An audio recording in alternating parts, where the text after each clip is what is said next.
जय Hind students, class 11th, welcome in second part of functions. आज हम कुछ डिफरेंट टाइप के फंक्शंस पढ़ने जा रहे हैं। सबसे पहला है आइडेंटिटी फंक्शन, हिंदी में कहते हैं तत्समक फलन। दूसरा है कांस्टेंट फंक्शंस, अचर फलन। फिर है पॉलिनोमियल फंक्शंस, बहुपद फलन या बहुपदीय फलन। रैशनल फंक्शंस यानी परिमेय फलन। मॉड्यूलस फंक्शंस यानी मापांक फलन। सिग्नम फंक्शंस, चिन्ह फलन। ग्रेटेस्ट इंटीजर फंक्शंस, महत्तम पूर्णांक फलन। ये मुझे दोनों लैंग्वेजेस में बताना इसलिए अच्छा लगता है कि कुछ बच्चे हिंदी मीडियम के हैं, कुछ बच्चे इंग्लिश मीडियम के। बेशक मैं इंग्लिश मीडियम के वर्ड ज़्यादा यूज़ करती हूँ, बट स्टार्टिंग में अगर हिंदी वालों को पता चल जाए कि मैम किसके बारे में बात कर रही हैं तो उनके लिए सहूलियत हो जाएगी। तो ये 7 टाइप्स के जो फंक्शंस हैं ना, ये तो मैं अभी आपको बता दूंगी, ठीक है। कुछ और भी होते हैं, जैसे कि एक्सपोनेंशियल यानी घातीय, लघुगणिकीय यानी लॉगरिथमिक। ये सब हम इसी क्लास में आगे जाकर पढ़ेंगे। त्रिकोणमितीय ये भी पढ़ेंगे, और बहुत सारे होते हैं, वो हम जो है 12th में पढ़ लेंगे। तो ये बहुत सारे हैं, उनमें से 7 आपके लिए CBSE वालों ने सेलेक्ट किए हैं, ठीक है। तो वो मैं एक एक करके आपको बता रही हूँ, बहुत ध्यान से सुनिएगा। सबसे पहले है आइडेंटिटी फंक्शंस। आइडेंटिटी फंक्शंस यानी तत्समक फलन। ये होता है f(x) is equal to x, ठीक। f(x) is equal to x। जो बेटा ये f(x) है ना, ये एक तरह से y है। पिछली क्लासेस में रिलेशन तक हम y और x लेते थे। अब ये फंक्शन आ गया f, अब ये अपनी चला रहा है। ये कह रहा है f image of x is x, या f image of x is f(x), f image of x is f(x), यानी कि इट इज y। y क्या है? f इमेज ऑफ x है। y is f image of x। तो ये जब हम कार्टेशियन सिस्टम लेते हैं ना, इसमें जो ये x एक्सिस है, इस y एक्सिस को ही हम f(x) को हम y एक्सिस पर डिनोट करेंगे, ठीक है। अब ये आपका फंक्शन क्या है? आइडेंटिटी फंक्शन क्या कहलाता है? f(x) is equal to x। अब ये जो x होता है ना, ये होता है हमारा डोमेन। हम x को क्या पॉसिबल वैल्यूज़ दे सकते हैं, उसको हम कहते हैं डोमेन, ठीक है। और जो हमें मिलेंगी दैट इज़ रेंज, उसे हम कहते हैं रेंज, परिसर, प्रांत, परिसर, ठीक है। वो भी हम डिस्कस करेंगे हर एक फंक्शन के साथ साथ। तो ये आपका आइडेंटिटी फंक्शन है। चलिए मैं x को पहले पॉजिटिव वैल्यू देती हूँ। समझो मैंने 1 दिया, तो ये x1, तो f(x) भी 1 लो, x1 f(x) भी 1, ठीक है। x2 f(x) भी 2, x0 f(x) भी 0। अगर ये -1 तो ये भी -1, यानी कि मिरर इमेज जैसी बनती, मिरर जैसी काम होता जा रहा है। जो आप उसको दोगे वही इसको मिले। इमेज नहीं, मिरर इमेज बिल्कुल अलग चीज़ हो गई, वो हम पढ़ेंगे आगे जाके प्लेन में। अभी हाल फिलहाल तो ये है कि जो हम x को वैल्यू दे रहे हैं, चांस की बात है, वही हमें y के रूप में मिलती जा रही है। अब अगर हम इसको रिप्रेजेंट करें तो पहला पॉइंट क्या बना हमारा? 1 1, तो 1 1, देखिए ये बन गया पॉइंट, ठीक है। सेकंड पॉइंट हमारा क्या बना? 2 2। थर्ड पॉइंट क्या बना? 3 3। इधर 3 तो खैर लिया नहीं, लेकिन ले सकते हैं। 0 0 1 1 1 -1 -2 से यहाँ आएगा। Now we will join it with the help of a ruler. Now we will join it with the help of ruler. ये देखिए, इसको मैंने ऐसे जॉइन किया तो आपको मिलेगी एक straight line which will pass through the origin, जो आपके ओरिजिन से पास होगी। तो ये आपका आइडेंटिटी फंक्शन का ग्राफ है, ठीक है बेटा। This is the graph of identity function. Now come to the domain and range. Domain मतलब हम x को क्या वैल्यूज़ दे सकते हैं? हम x को हर रियल वैल्यू दे सकते हैं, क्योंकि हर रियल वैल्यू का डिनोशन तो है हमारे पास, हमारे प्लेन में, कार्टेशियन प्लेन में। और रेंज, जो आप x को दे रहे हो वही आपको वापस मिल रहा है, तो रेंज भी हो गई set of real numbers. r लिखने का मतलब है set of real numbers. Got it? Now second type का फंक्शन है अचर फलन, यानी कि कांस्टेंट फंक्शंस। कांस्टेंट यानी कि आप x को जो मर्जी वैल्यू दे दो, आपकी सुई एक कांस्टेंट पे आके रुक जाती है। आपका जो आउटपुट आता है ना, वो एक कांस्टेंट आता है। इस बात को समझ लो, आप x को कुछ भी वैल्यू दो और आउटपुट एक कांस्टेंट आता है। अब ये बातें ऐसी हैं कि एकदम से देखने से लगता है अरे ऐसे कैसे होता होगा। देखिए कैसे होता है। जैसे कि मान लीजिए आपने x को दिया 0, आप x को 0 दे रहे हो बट आउटपुट आ रहा है c। जैसे कि ऐसे समझ लो कोई फंक्शन है f(x = ax + c), अब आपने x को 0 दिया तो ये आ गया c।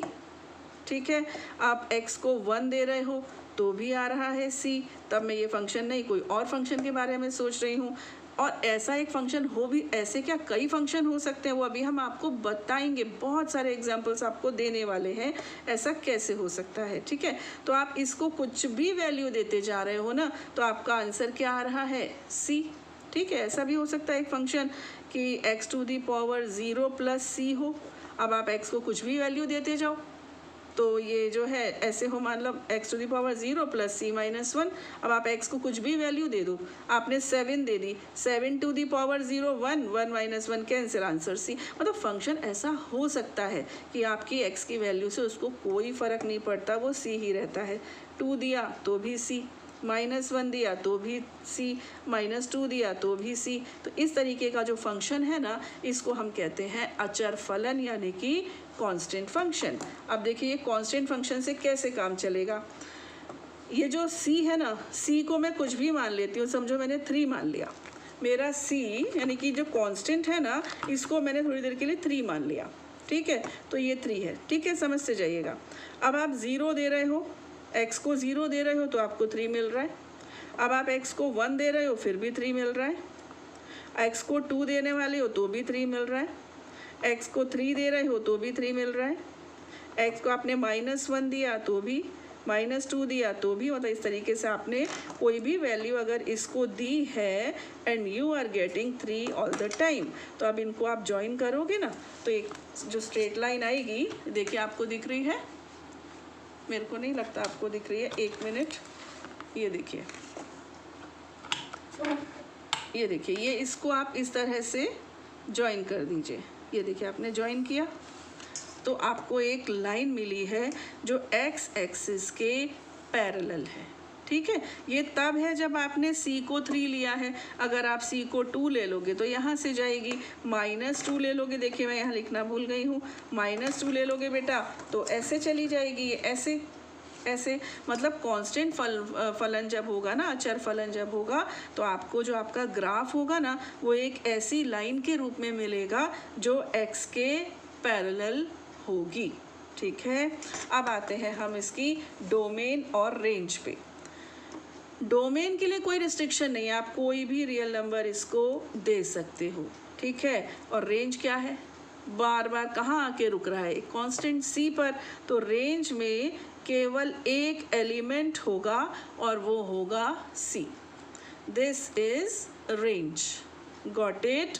तो डोमेन और रेंज मैं साथ साथ इसलिए बता रही हूँ कि अभी आपको एक्सरसाइज में क्वेश्चंस आने वाले हैं जहाँ आपको डोमेन और रेंज फाइंड आउट करने हैं, तो यहीं से उसकी प्रैक्टिस शुरू हो गई है। ठीक है, now come to the third type of function which is बहुपद फलन यानी कि पॉलिनोमियल फंक्शन। पॉलिनोमियल फंक्शन, अब पॉलिनोमियल क्या होता है, जिसमें पढ़ चुके हो ना इसे, px है ना, ये क्या होता है, x³ + x² - 3x + 7, कुछ भी इन वन वेरिएबल अगर मैं लेना चाहूँ तो एक मैक्सिमम पावर होती है ना, वो पॉलिनोमियल की डिग्री हो जाती है। तो ये जो पॉलिनोमियल है वो कितने भी डिग्री का हो सकता है। और ख़ास बात क्या होती है कि ये जो इनकी पावर्स होती है ना, वो हमेशा होल नंबर्स होती हैं, यानी रैशनल नंबर्स या नेगेटिव इंटीजर्स वगैरह नहीं होती हैं। ठीक है, तो ये मैं थोड़ा सा आपको इंट्रोडक्शन दे दिया कि पॉलिनोमियल क्या होता है, हालांकि आपको मालूम था। आपके सिलेबस में जो बहुपद फलन यानी पॉलिनोमियल फंक्शंस है ना, वो केवल 2 डिग्री तक के लिए है। यानी एक तो आपको x² के लिए है और एक x³ के लिए है, यानी x⁴ के लिए नहीं है। 5 के लिए नहीं है, केवल पावर 2 और पावर 3। और वो भी पता है आपको कितना इजी कर दिया, x square plus 3x plus 2, नहीं कुछ भी नहीं, सिर्फ एक्स स्क्वायर और एक्स क्यूब, केवल ये दो आपको करने के लिए कहा गया है। तो पहले मैं क्वाड्रेटिक यानी कि जिसकी पावर 2 हो ऐसा पॉलिनोमियल, वो भी मोनोमियल यानी एक ही टर्म है उसमें, सिर्फ ये मैंने फंक्शन लिया क्योंकि आपकी बुक में इतना ही है, आपके सिलेबस में इतना ही है और ये चैप्टर 2 है। आपने अभी अभी मैथ्स लिया है, एकदम स्टार्टिंग में आपको बहुत सारा दे देंगे तो आप भी परेशान हो जाओगे। एक बार आप फैमिलियर हो जाओगे, फंक्शन बहुत सारा आपका इंतज़ार कर रहा है, ठीक है।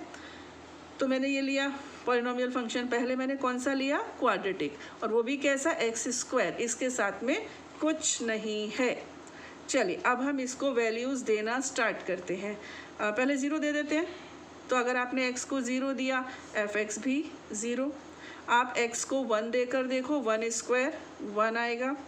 2 देकर देखिए, 2 का स्क्वायर कितना आने वाला है, 4 आने वाला है।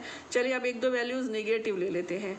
-1 दिया, -1 का स्क्वायर भी 1, -2 दिया, -2 का स्क्वायर +4, ऐसे आप बहुत सारे वैल्यूज़ दे सकते हो। चलिए अब हम इसका ग्राफ बनाते हैं, इसकी इन पॉइंट्स की प्लॉटिंग करते हैं। सबसे पहला पॉइंट हमारा क्या है, 0 0, तो ये रहा 0 0, ओरिजिन है ये, है ना।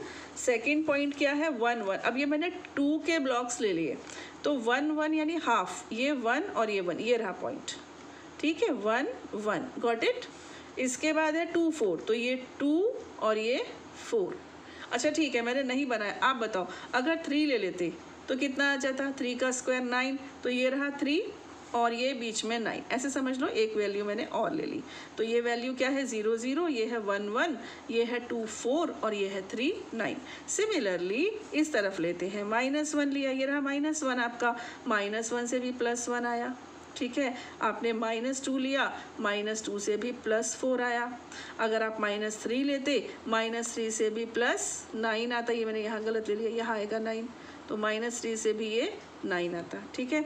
अब हम इनको ऐसे, एक कर्व बन गया, एक कर्व ऐसे देखो यू शेप में, ठीक है, ऐसे।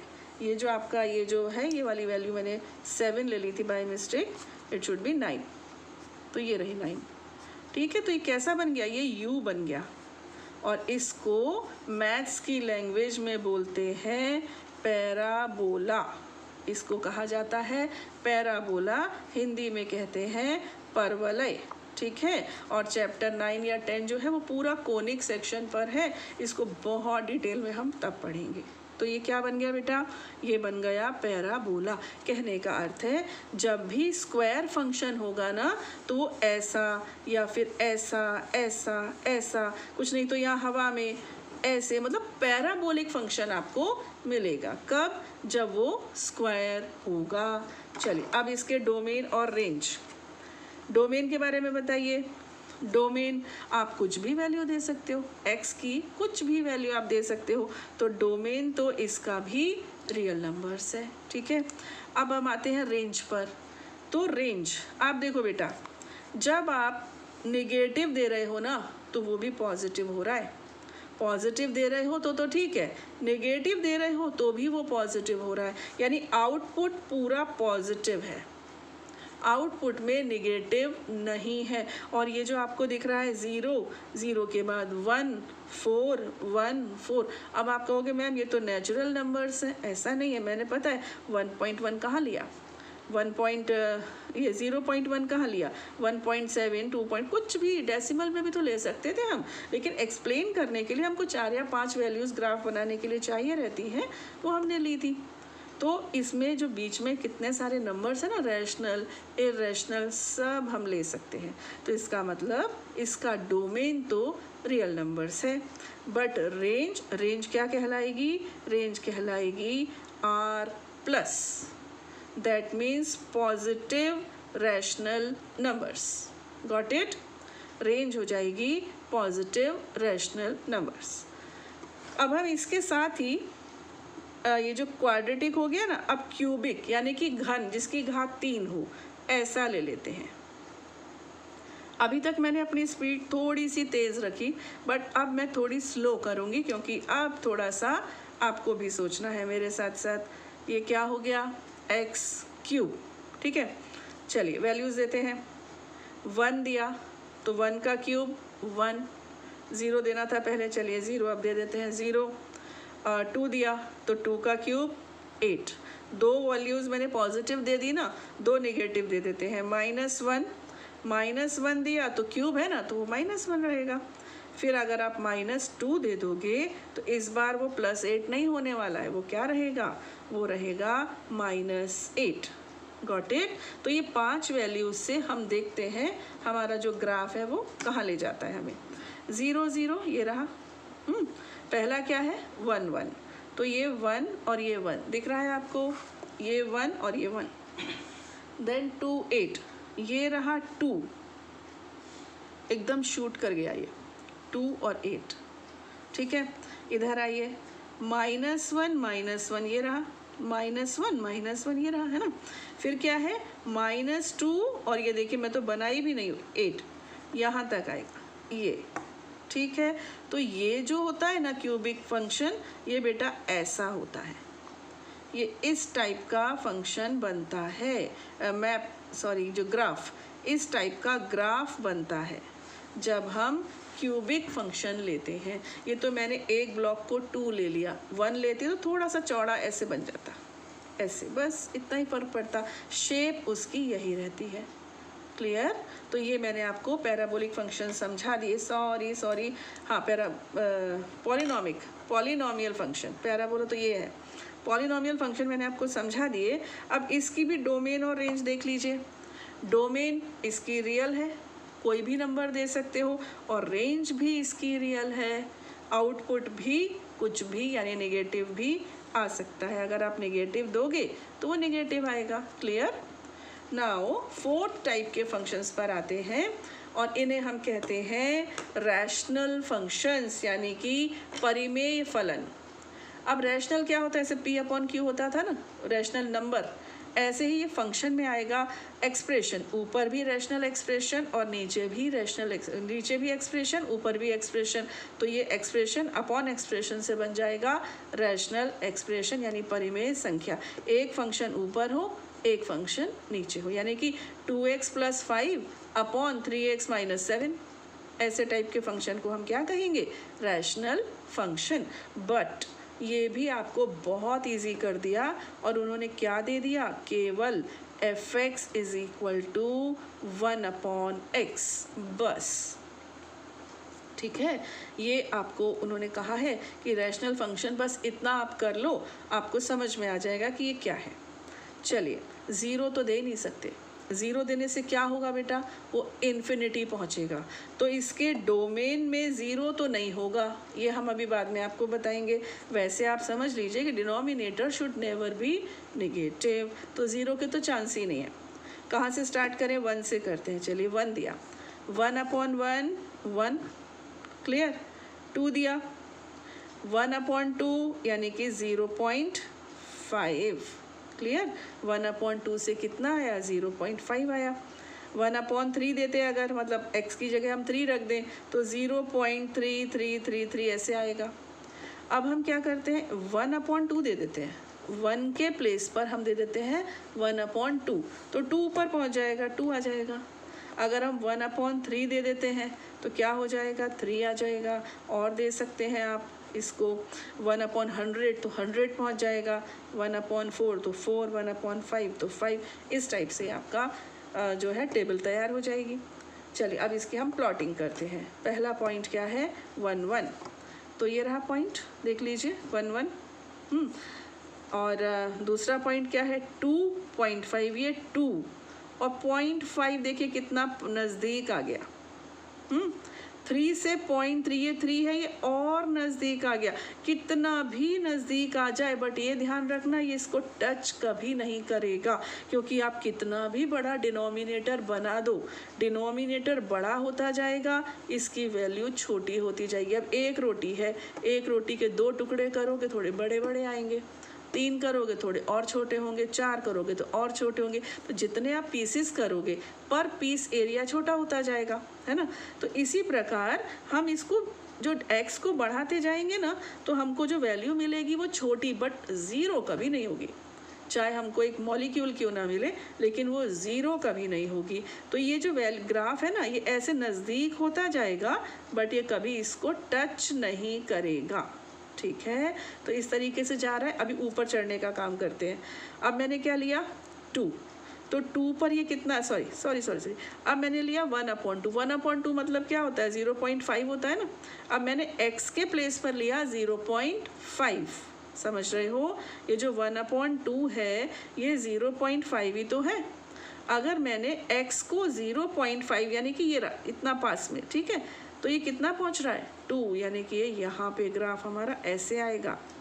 अब अगर मैं इसको 1/3 क्या है बेटा 0.3333, तो मैं चलो 0.3 लिया। तो अभी मैं इसको और पास ले आऊँ, 0.3 ले आऊँ, तो ये कहाँ पहुँच रहा है 3, यहाँ पे पहुँच गया ऐसे, है ना। मैं 1/4 क्या होता है 0.25 होता है ना। तो ये 2.5 और यहाँ ले आऊँ तो ये कहाँ तक पहुँच रहा है, ये 4 तक पहुँच रहा है। अब 5 क्या होता है 1/5 क्या होता है 0.2, है ना। तो ये 0.2 यानी यहाँ तक लाऊं तो ये 5 तक पहुँच रहा है। इसी प्रकार ये ऊपर भी बढ़ता जाएगा, वाई एक्सिस को बिल्कुल पास लेता जाएगा, बट टच ये इसको भी नहीं करेगा। तो ये ऐसा कुछ फंक्शन बनेगा, ठीक है। ये मैंने अभी बेटा पॉजिटिव वैल्यूज़ ली हैं। अब अगर मैं नेगेटिव वैल्यूज़ लूँ तो ये कुछ ऐसा बन जाएगा, ऐसा, है ना। तो इसको हम कहते हैं हाइपरबोलिक फंक्शंस। पेंसिल से लिखना नहीं चाहिए, पेंसिल घिस जाती है, उसकी शार्पनेस कम हो जाती है, लिखना हमेशा पेन से चाहिए। तो ये आपका कैसा फंक्शन है हाइपरबोलिक। ये कैसा था पैराबोलिक, है ना। ये पैराबोलिक था, ये हाइपरबोलिक है। ये दोनों हम कोनिक सेक्शन जो अभी 11th क्लास में ही है वो हम आपको तब बताएंगे, ठीक है। अच्छा हाँ, इसकी डोमेन रेंज पर आइए। तो डोमेन में R होगा सारे रियल नंबर्स एक्सेप्ट 0। इसमें 0 छोड़कर आप डोमेन कुछ भी दे सकते हो, ठीक है। और जो रेंज होती है ना वो डोमेन पर डिपेंड करती है। अब आपने 0 नहीं दिया तो 0 देने से क्या आता, नॉन डिफाइंड टर्म आ जाता है, एक इन्फिनिटी आ जाता, तो हमारी वो टेंशन ख़त्म हो गई। तो रेंज भी हमको क्या मिलने वाली है, रियल। अगर आप 0 दे देते तो हम परेशान हो जाते कि अब हम रेंज में क्या डालें, है ना। तो अभी आप 0 तो दे नहीं रहे हो, डोमेन में 0 तो आपने हटा दिया, तो रेंज क्या हो गई, फुल फ्लेज R हो।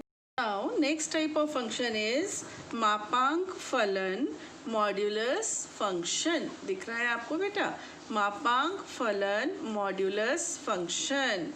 सब काम छोड़कर सबसे पहले इसे समझ लीजिए, क्योंकि ये आपका पीछा नहीं छोड़ने वाला। जब तक आप मैथ्स पढ़ोगे ना ये आपके साथ साथ चलेगा, ठीक है। तो मॉड्यूलस क्या होता है, देखो आप एक फंक्शन लो f(x) is equal to modulus x। ये होता है मॉड्यूलस x। मालूम नहीं आपने पहले पढ़ा है या नहीं, बट ये मॉड्यूलस x क्या होता है, इसके अंदर अगर पॉजिटिव है तो आउटपुट पॉजिटिव, अगर नेगेटिव है तो भी आउटपुट पॉजिटिव। इसको कहते हैं मॉड्यूलस फंक्शन, यानी कि मापांक फलन। अब इसको हम कैसे इसको अपने लेवल पे डिफाइन करेंगे 11th के हिसाब से, कि देखो ये x है, अगर x 0 से बड़ा या बराबर है, ये x है, अगर 0 पॉजिटिव है फिर तो इसको कोई टेंशन ही नहीं है, ये x है ना। अगर 5 है तो मॉड्यूलस x 5 है, 6 है तो मॉड्यूलस x 6 है, नो टेंशन, है ना। तो अगर x 0 से बड़ा है तो ये x है। अगर x 0 से छोटा है तो सुनो बच्चों ध्यान से, x 0 से छोटा है यानी कि निगेटिव है, माइनस है, और जब वो बाहर आता है तो वो प्लस बन जाता है। इसका मतलब हम उस समय माइनस साइन को इस नेगेटिव x के साथ मल्टीप्लाई करते हैं, तब वो बाहर आके प्लस हमको दिखता है। Got it.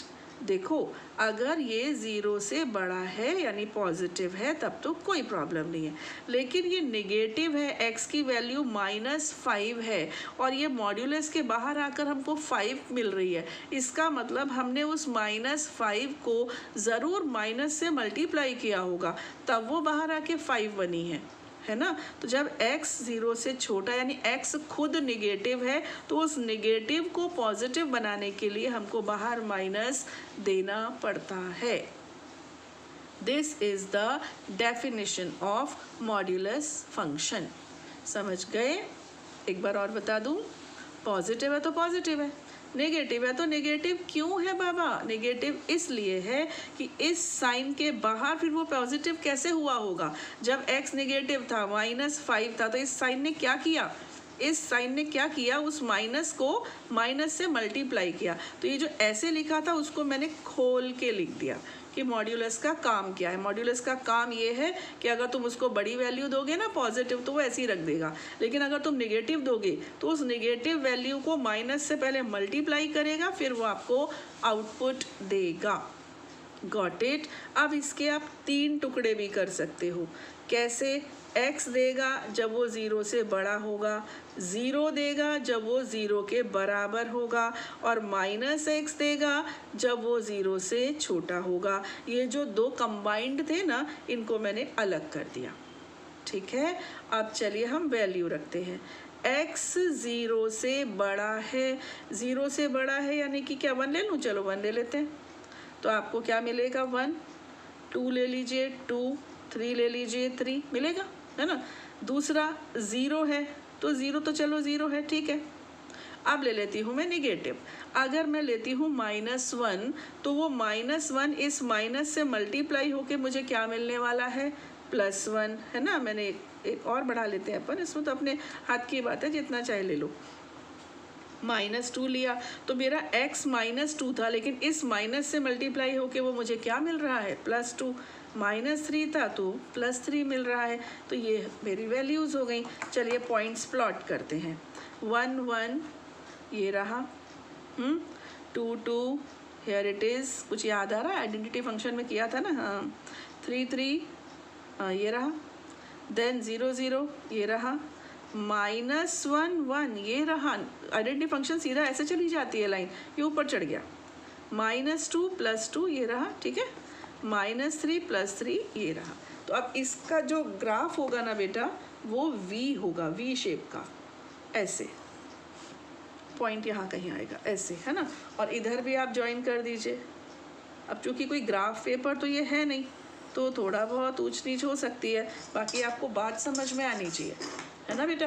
तो ये आपका हो गया मॉड्यूलस फंक्शन। मैंने अपने हिसाब से इसको काफ़ी तसल्ली से समझाया है। आपको नहीं आए, आप एक बार मेरा वीडियो वापस चला कर सीख लीजिए, ठीक है। चलिए आ जाते हैं domain on range.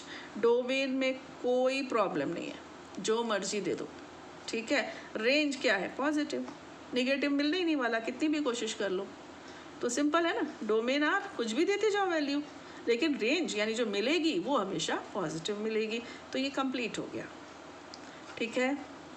Now next, it is चिन्ह function, signum function. Signum function ये मैंने क्यों एक एक्स्ट्रा बनाया है, आई डोंट रिमेम्बर। चलिए अभी तो सिग्नम फंक्शन है, ठीक है। सिग्नम फंक्शन क्या होता है? ये होता है f(x) = mod x upon x, ठीक है। f(x) = mod x upon x, clear. ये क्या है? चिन्ह फंक्शन यानी सिग्नम फंक्शंस, बहुत सारे हो सकते हैं तो फंक्शंस, ठीक है। अब इसको हम कैसे डिफाइन करें? इसको हम ऐसे डिफाइन करते हैं, अगर ये 0 से बड़ा है तो ये 1 रहेगा, क्योंकि पॉजिटिव ऊपर और नीचे तो x अपॉन x कैंसिल होके कितना आएगा? 1, है ना। और अगर ये 0 है तो ये 0 रहेगा। अब आप कहोगे ये 0 है, ये इसकी डेफिनेशन में इन्होंने डाल दिया है। हमसे कहते ना तो हम कह देते कि 0 पे तो ये डिफाइन ही नहीं है, ये अनडिटरमाइंड टर्म आ रहा है, हमसे नहीं हो पाएगा। लेकिन ये इन्होंने डेफिनेशन में डाल दिया है कि अगर आप 0 लोगे ना, आप टेंशन नहीं करो, आप तो 0 लिख देना, next is x is less than 1। अब बताइए ये अगर 1 से छोटा होता है तो डेफिनेशन में क्या था, ये -x था, है ना, तो यहाँ मुझे -x मिलेगा, तो -x अपॉन x से कितना हो जाएगा, ये -1। ठीक है, अब देखो x से बड़ी कोई भी वैल्यू दे दो, ये आपको 1 देने वाला है, तो कहीं ना कहीं ये कांस्टेंट फंक्शन हो गया कि नहीं हो गया, आप बताइए। यही तो था वो c वाला जो हमने किया था, आप जो मर्जी वैल्यू देते जाओ, मेरा टेसू यहीं अड़ा, वो तो 1 ही देगा, 0 पे 0 देगा, इनकी डेफिनेशन में डाल दिया इन्होंने। अब अगर ये 1 से छोटा है तो ये -1 देगा। क्लियर, यहाँ भी कांस्टेंट फंक्शन बन गया। Got it. चलिए अब हम इसकी टेबल बनाते हैं।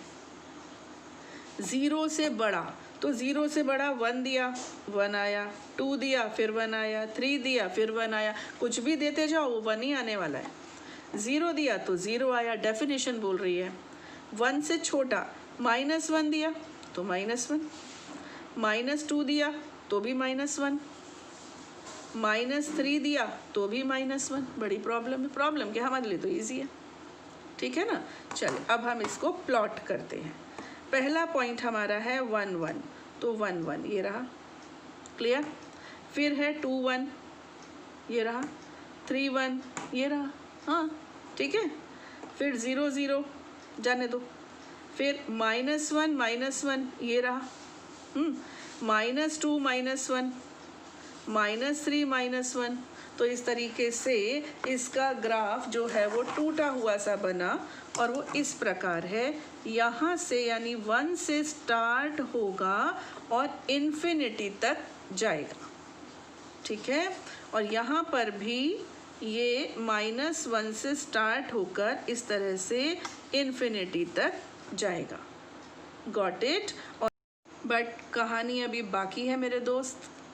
यहाँ पर बेटा हमने एक चीज़ क्या की है, केवल और केवल होल नंबर्स लिए हैं, है ना। अगर हमको डेसिमल में लेना होता, मीन्स ये हम बिल्कुल मिनिमम ले लेते हैं 0.1 जो हम ड्रॉ कर सकते हैं। बाकी तो आपको पता है 0.00000001 कुछ भी हो सकता है, बट हम जो ड्रॉ कर पा रहे हैं वो सबसे छोटा हमारे लिए क्या हो जाएगा, 0.1।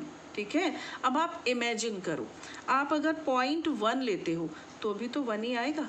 0.1 इज ग्रेटर देन 1। 0.1 क्या है बेटा, 1 से बड़ा, और 1 से बड़ा यानी सॉरी 0 से बड़ा। 0.1 क्या है, 0 से बड़ा, तो 0 से बड़ा आप कुछ भी लेते हो तो 1 देता है ना। अगर आप 0.1 लेते हो तो भी, तो 0.2 लेते हो तो भी, 0.3, यानी ये बिल्कुल ऐसे। तो यहाँ पर एक ऐसे सर्कल बनाने का मतलब होता है ये पॉइंट इंक्लूड नहीं है, यानी ये 0 पे 1 नहीं है, समझना इस बात को। ये 0 पे 1 नहीं है, ये 0 के आगे के हर पॉइंट पर 1 है। एग्जैक्ट 0 पर ये 0 है। तो 0 से आगे चाहे वो डेसिमल का कितना भी पार्ट हो, कितना भी उस 1 का पार्ट हो, लेकिन उसके बाद इसका 1 का कार्यक्रम शुरू हो जाता है। तो मैं इसको थोड़ा सा यहाँ तक लेकर आऊँगी, ठीक है, और ये गोला बना दूंगी। इसका मतलब 1 शामिल, 0 पे 1 नहीं है, 0 के आगे हर पॉइंट पे ये 1 है। सिमिलरली नेगेटिव साइड में भी आप -0.1 लेते हो तो भी ये -1 से मतलब इसकी वैल्यू -1 ही आने वाली है। तो यहाँ पर भी मैं इसको यहाँ तक लाऊंगी, और यहाँ पर एक गोला बनाने का मतलब है कि ये 1 0 पे -1 नहीं है, बट 0 के बाद हर नंबर पे ये -1 ही मिलने वाला है। इस तरीके से मैंने इसको प्रोड्यूस कर दिया। ठीक है, चलिए अब लास्ट इसका कार्यक्रम, इसका प्रोग्राम लास्ट क्या है, डोमेन एंड रेंज। तो डोमेन क्या है, domain is R, any real value you can give to X।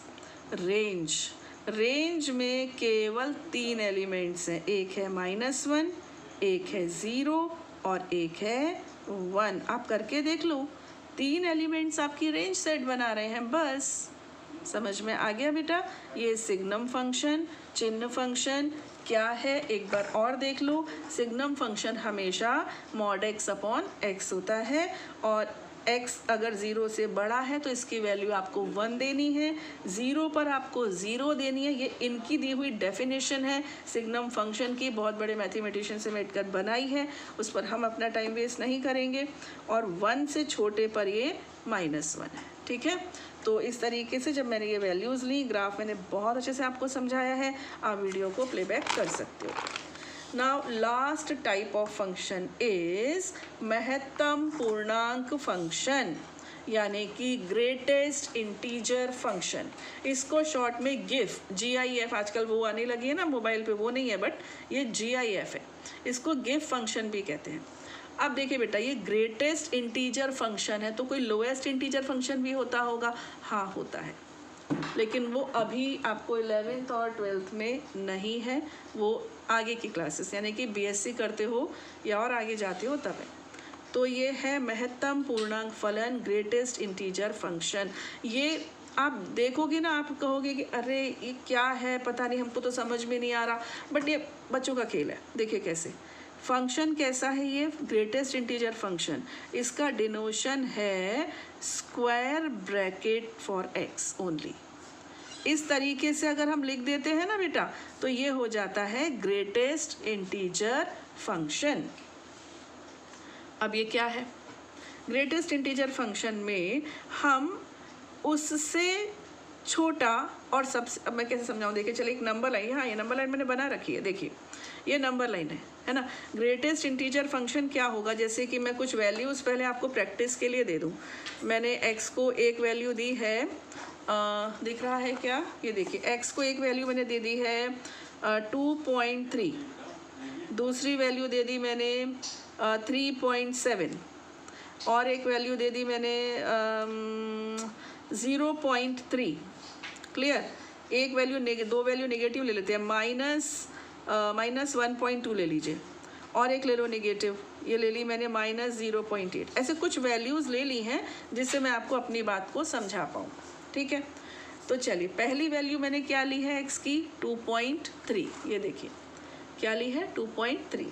तो 2.3 मैंने यहाँ प्लॉट किया, ये नंबर लाइन है ना, यहाँ पे कहीं 2.3 आएगा, यहाँ पर ये कहीं 2.3 आएगा। तो 2.3 से छोटा लेकिन उन छोटों में सबसे बड़ा, 2.3 से छोटे बहुत सारे इंटीजर्स हैं, है ना, 2.3 से छोटे बहुत सारे इंटीजर्स हैं, उन सभी में सबसे बड़ा, यानी कि इसका नियरेस्ट 2.3 से छोटा और उसका नियरेस्ट इंटीजर कौन सा है? 2। समझ में आया? मतलब पॉइंट, जो नंबर आपको x की वैल्यू जो आपको दी हुई है उससे छोटा बट उन छोटों में सबसे बड़ा, यानी इस पॉइंट का सबसे नज़दीकी जो नंबर है वो हमारा आंसर है। यानी कि अगर x की वैल्यू 2.3 है और मैंने उसको इंटीजर फंक्शन की तरह से ऐसे लिख दिया तो इसका आंसर होगा 2। ठीक है, क्लियर? चलिए मैं यहाँ पर लिख ही देती हूँ, 2.3 का fx क्या होगा 2। दूसरा मैंने लिया 3.7, अब आप बता सकते हो 3, देखने से ही पता चल रहा है 3, है ना। चलिए बनाते हैं 3.7, ये रहा आपकी नंबर लाइन पे, है ना। इसके पहले इससे छोटे इंटीजर्स में सबसे बड़ा, यानी इसका नज़दीकी क्या है 3। अब लग रहा है मजाक कि नहीं, अरे इसमें तो कुछ है ही नहीं, ऐसे। अभी लिया मैंने 0.3, तो यहाँ पे लिख दूँ वैल्यू मैं इसकी 3.7 जो मैंने लिया 3। अब मैंने लिख दी आपकी 0.3, तो 0.3 कहाँ है बेटा? यहाँ पर बिल्कुल 0 के नज़दीक। इससे छोटा इंटीजर कौन सा है? सबसे पहले जो आ रहा है वो है 0, तो 0.3 के लिए आ गया 0।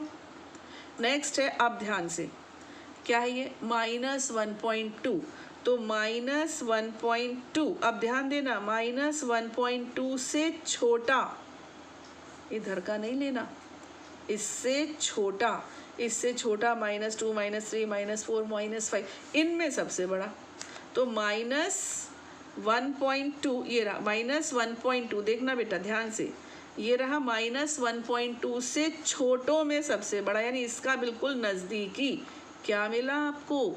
-2, यानी -1.2 पर मिलेगा -2। Got it? अब मैंने लिया माइनस 0.8, तो 0.8 बेटा ये रहा है ना, ये है 0.8 के लेफ्ट में सबसे नज़दीकी उसका कौन, -1, ये ऐसे है। वही वाली बात है कि एक जैसी परिस्थिति में कौन कैसे रिएक्ट करता है।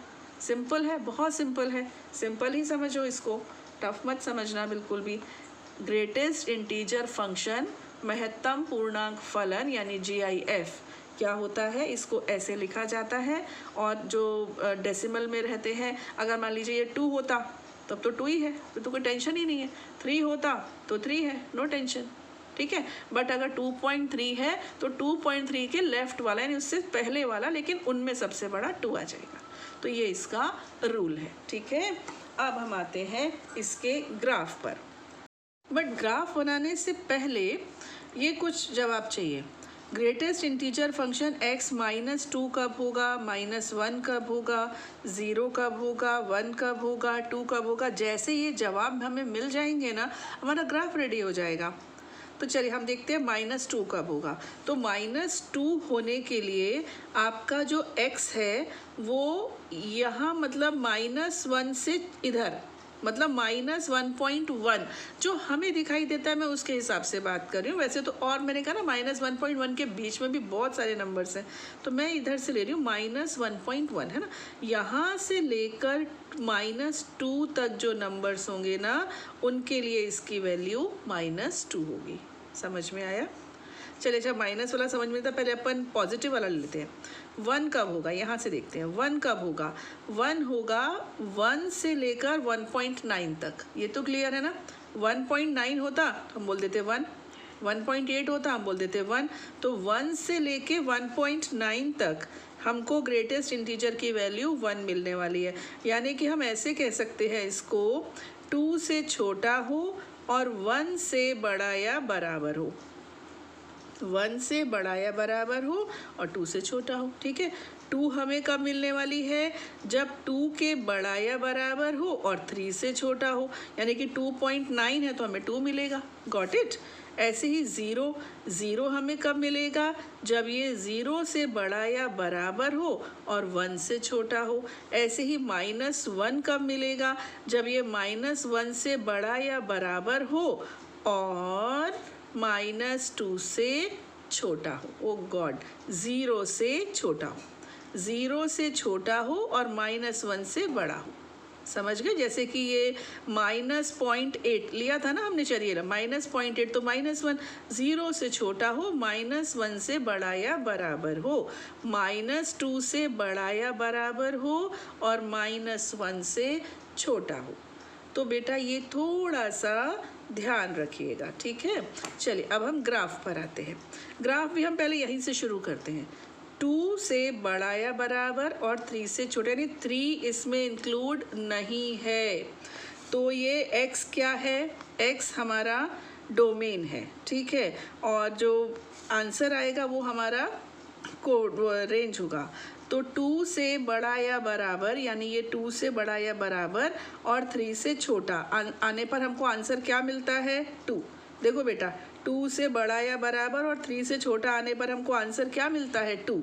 तो ये रहा 2 और ये कहाँ जाएगा, यहाँ से देखना, 2 से बड़ा या बराबर और 3 से छोटा, यानी 3 इसमें इंक्लूड नहीं है। जो इंक्लूड नहीं होता वहाँ एक हम सर्कल सा बना देते हैं, तो हमको क्लियर रहता है।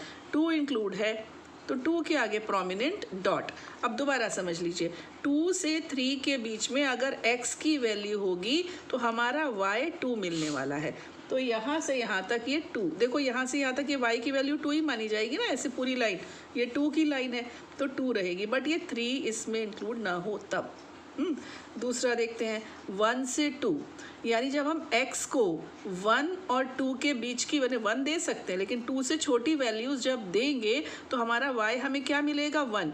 तो इसका ग्राफ 1 के सामने बनेगा और इस प्रकार से बनेगा।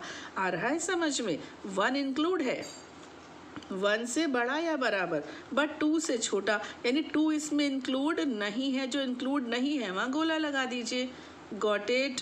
आगे बढ़ते हैं, 0 और 1, जब हमारा x 0 और 1 के बीच में है, 1 से छोटा है, मतलब 0 और 1 से छोटा है, तो हमको एक्स ग्रेटेस्ट इंटीजर फंक्शन क्या मिलने वाला है? 0। तो यहाँ हम ऐसे बनाते हैं, ठीक, समझ गए।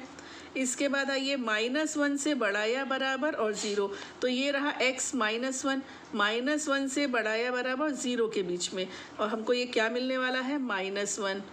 तो ये हमको ऐसे मिलेगा, ये इसमें सॉरी थोड़ा सा मुझसे गड़बड़ हो गया, इसमें आपका -1 इंक्लूडेड है, x की ये जो y की वैल्यू है ये ना -1, ये इंक्लूडेड है। क्या इंक्लूडेड नहीं है? ये इंक्लूडेड नहीं है। 0 इंक्लूडेड नहीं है, 0 है, ये 0 के लिए है। 0 इंक्लूडेड नहीं है, -1 इंक्लूडेड है। इसमें क्या होगा?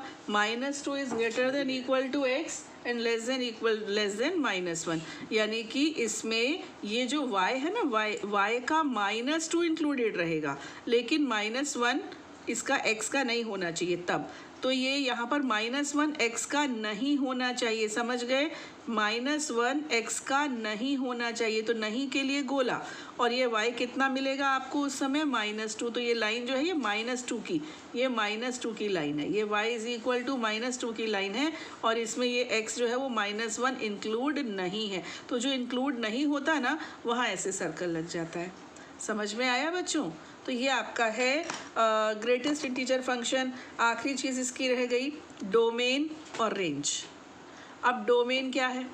डोमेन तो ऑल रियल नंबर्स हैं, ठीक है, और रेंज क्या है? रेंज इसका नाम बता रहा है, रेंज क्या? इंटीजर, पूर्णांक, यानी जो हमें आउटपुट मिलेगा वो सिर्फ और सिर्फ इंटीजर मिलेगा।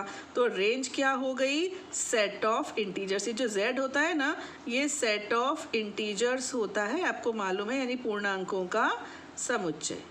Got it? तो मेरे ख्याल से मैंने बहुत अच्छे से समझाया है और आपको भी समझ में आया होगा, और इसके बाद हम आएंगे अपनी एक्सरसाइज 2.3 पर। तब तक के लिए ऑल द बेस्ट। जय हिंद।